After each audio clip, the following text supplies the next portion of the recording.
바로 시작하겠습니다. 먼저 맨유와 맨시티의 경기를 분석해 보도록 하겠습니다. 잉글랜드 일부 13위의 맨유입니다. 페이스가 굉장히 좋은데요. 월드컵 이후 경기들에서 전승을 기록하고 있으며 월드컵 이전까지 경기들을 합치면 8전 전승을 달리고 있는 상태입니다. 3경기 연속 클린시트 등 수비적으로도 좋은 흐름을 이어가고 있고 챔스권 바깥인 5위와의 승점 차가 2점이긴 하지만 한 경기를 덜 치른 상황이라 여유가 다소 있습니다. 리그컵에서 로테이션을 가동하면서 빡빡한 일정에 대비를 하는 모습인데 때문에 최근 6경기 연속 골을 기록한 레시포드가 다시 선발로 복귀할 가능성이 높아 보입니다. 올 시즌 레시포드를 괴롭힌 어깨 부상에서 완벽하게 회복되면서 장점인 스프린트 능력이 살아났고 새로 영입된 전담 코치가 라인 브레이크와 위치 선정에서 레시포드를 전담 코칭하는 등 레시포드의 폼 상승에 기여한 부분이 상당히 많은 상태입니다. 높은 라인을 구성하는 맨시티도 뒷공간을 공략할 수 있는 레시포드의 활약은 상당히 부담스러울 것이고요. 시즌 초에는 3대6으로 맨시티에게 완벽하게 당한 바가 있었습니다. 그러나 그때는 테나우 감독이 부임한 지 얼마 되지 않은 시점이라 팀의 빌드업 체계와 수비 라인의 안정화가 미처 이루어지지 않았던 상황이었습니다. 팀의 빌드업 체계가 잡혔고 카세미르의 영입으로 3선과 수비 라인의 안정화가 동시에 이루어지면서 팀의 안정감은 그때와는 다른 상태라고 볼 수 있는 상태입니다. 최근 맨시티의 경기력도 그렇게 압도적인 것이 아니라 맨유도 지난 맞대결과는 다른 모습을 보여줄 수 있습니다. 결장자는요. 튀앙제브, 달로트, 반더비크, 산초 선수가 결장할 것으로 보입니다. 잉글랜드 일부 19위의 맨시티입니다. 사우샘튼에게 0대2로 패배하는 참사를 당했습니다. 컵대회 경기였긴 했으나 올 시즌 맨시티가 보여주는 경기력이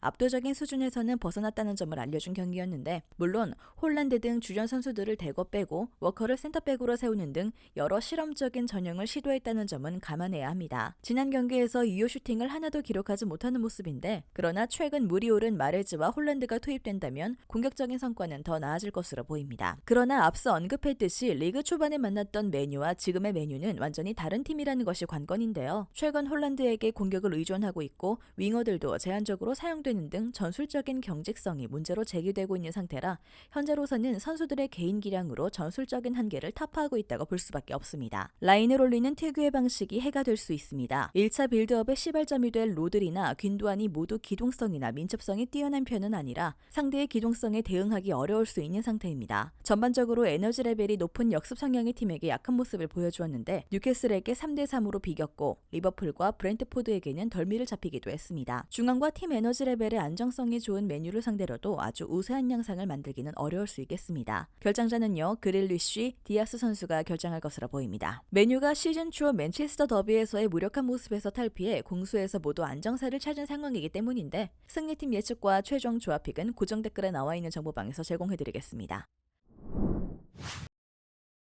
다음은 레알 바야돌리드와 라요 바에카노의 경기를 분석해 보도록 하겠습니다. 스페인 1부 15위의 레알 바야돌리드입니다. 레알 마드리드와 마요르카에게 연패를 당하면서 위기를 맞았습니다. 레알 마드리드를 상대로 80분까지는 잘 버티는 모습을 보여주었고 마요르카가 기록한 결승골도 90분 이후에 나오는 등 경기 막바지의 집중력 저하가 꽤 아쉽긴 하지만 최소한 수비적으로 버티는 힘이 있다는 점은 증명할 수 있었습니다. 결장자는요. 아누아르, 에스쿠데로 선수가 결장할 것으로 보입니다. 스페인 1부 9위의 라요입니다. 라요는 조용한 강자 위치를 공고히 하고 있지만 최근 리그 성적은 2무 1패로 썩 좋지는 못한 상태입니다. 최근에는 전반부터 골을 허용하면서 경기 플랜이 꼬이는 듯한 모습을 자주 보여주는 중입니다. 결장자 없습니다. 바야돌리드는 늘 후반전에 경기력이 떨어지면서 실점이 많아지고 있는 페이스이고 라요도 높은 라인으로 인한 역습 상황에서의 리스크가 상당한 상황입니다. 기본적으로 라요가 전방 압박 능력을 발휘해 주도권을 쥐기 쉬운 환경이긴 하나 확률을 가장 높이기 위해서는 스코어 접근을 1순위로 추천하는 매치가 될 것입니다. 라요 바이에카노의 승리를 예상합니다.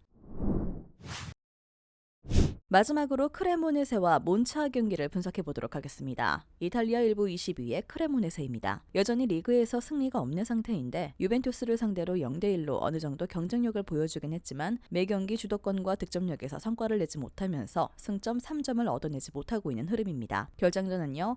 라두 키리케슈 선수가 결정할 것으로 보입니다. 이탈리아 1부 14위의 몬차입니다. 꽤 괜찮은 흐름을 타고 있습니다. 상위 전력인 피오렌티나와 인테르에게 모두 무승부를 거두면서 잔류 인류를 위한 소기의 성과는 냈다고 볼 수 있었는데 뒷심이 상당히 강한 모습을 보여주고 있습니다. 직전 두 경기에서 모두 선제골을 허용했지만 후반에 동점까지 경기를 끌고 가는 저력을 보여준 것이죠. 생각보다 정교한 빌드업 체계를 갖추고 있어 여타 다른 역습 유형의 팀과는 달리 공격 상황에서 어느 정도의 정확성은 보장할 수 있는 팀입니다. 중앙에서 난전을 유도하면서 본인들이 점유율을 확보하는 경우도 많아 전방에서의 힘은 크레모네세보다는 좋다고 할 수 있겠죠. 결정자는 센시 선수가 결정할 것으로 보입니다. 중원 전력이 압도적인 상위 전력의 팀을 상대로는 실점의 폭이 넓어지면서 고전하고 있지만 최근 치른 상위 전력과의 전적이 꽤 괜찮고 하위 전력을 상대로는 압도적인 경기력을 보여주면서 호조를 이어가고 있는 페이스입니다. 크레모네세가 수비적으로 약점이 상당히 많고 공격진의 효율도 높게 쳐줄 수 없습니다. 몬차의 승리를 예상합니다.